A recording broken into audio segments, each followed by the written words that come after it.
हाँ, अगर आपके साथ फ्रॉड हो चुका है या नहीं हुआ, अगर हो चुका है तब तो आप अपनी गलती को जान ही गए होंगे, आप अपनी गलती को सुधार सकते हैं।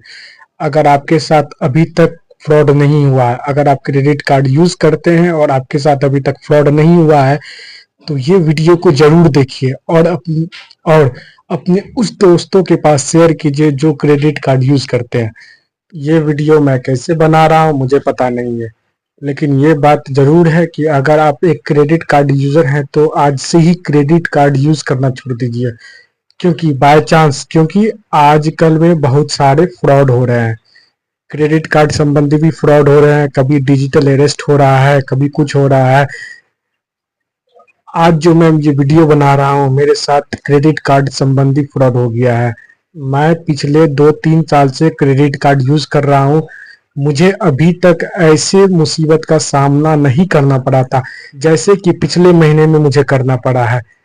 बहुत ही मुश्किलों से मैं अभी मेरी ज़िंदगी जो है बहुत मुश्किलों से चल रही है, क्योंकि मेरे साथ जो फ्रॉड हुआ है वो अप्रॉक्स 1 लाख का हुआ है।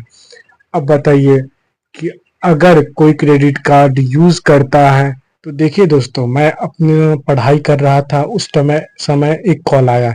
उन्होंने बोला मैं बैंक की तरफ से बोल रहा हूँ, और मुझे इतना मतलब ऐसे बोला ना, लगा कि जैसे कि सच ही बोल रहा है, क्योंकि बैंक आवर के बाद उन्होंने कॉल किया था। एक बात ये भी जान लीजिए, अगर कोई फ्रॉड कॉल आता है तो वो बैंक आवर से पहले आएगा, नहीं तो बैंक आवर के बाद आएगा।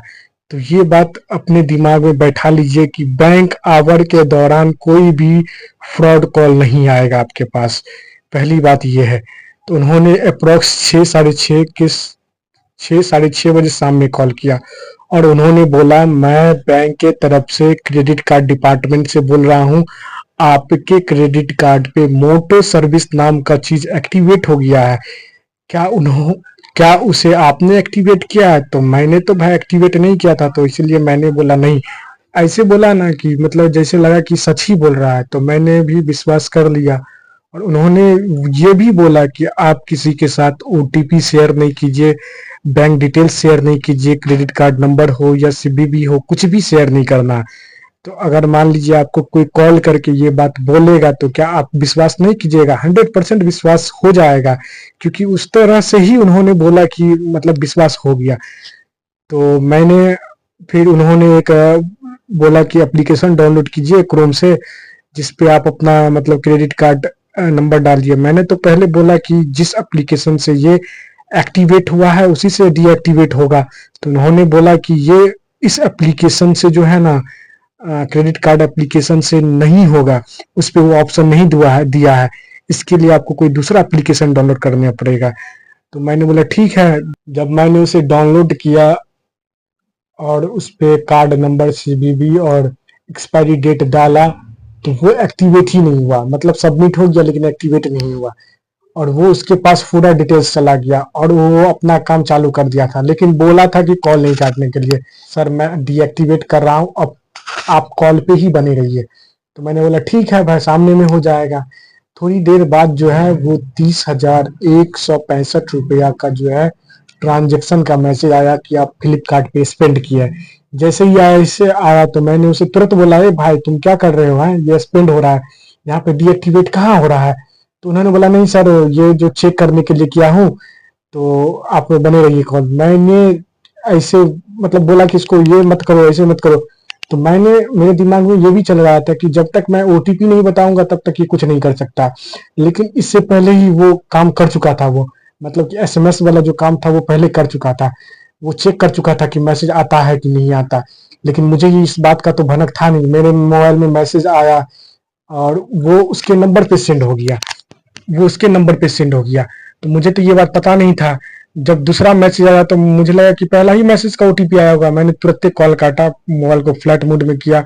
तब तक तो वो उन्होंने 3 मैसेज कर चुका था, 3 ट्रांजेक्शन कर चुका था।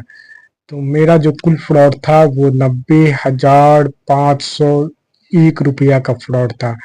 और ये जो है ये छोटी अमाउंट नहीं होती है। अगर जो मेरे वीडियो को देख रहे हैं, जिसके पास जो गरीब फैमिली से आते हैं, वो इस अमाउंट को समझ सकते हैं।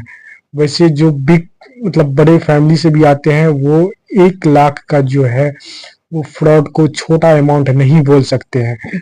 तो मेरे साथ इतना बड़ा फ्रॉड हो गया और इसकी जिम्मेदारी बैंक ने नहीं ली। उन्होंने बोला कि आपने ओटीपी बताया, मेरे पास मेल आया था, मैं मेल भी आपको स्क्रीनशॉट लगा दूंगा कि मेल में लिखा हुआ था कि ये आपकी रिस्पॉन्सिबिलिटी, आपकी गलती थी कि आपने ओटीपी बताया जैसे, लेकिन मैंने जैसा बताया कि मैंने ओटीपी नहीं बताया था। मैं पिछले 3 साल से क्रेडिट कार्ड यूज कर रहा हूँ और मुझे इतनी पता है कि किसी भी मतलब ओटीपी आने के बाद किसी को नहीं बताया जाता है। तो मैंने ओटीपी नहीं बताया था, उन्होंने ऐसा ही सिस्टम कर लिया था, मेरा मोबाइल ही हैक कर लिया था, उसमें मैं क्या कर सकता हूँ। लेकिन बैंक इस बात को एग्री नहीं किया, उन्होंने पैसा जो है मेरा रिफंड नहीं किया है। तो मैं अब क्या करूंगा भाई, इसकी जिम्मेदारी तो मुझे है, मुझे ही पे करना है। और जब मैं पे करूंगा, और हाँ, एक बार फ्रॉड होने के बाद अगर आप पे नहीं करते हैं तो आपका सिविल स्कोर बहुत ही खराब हो जाए।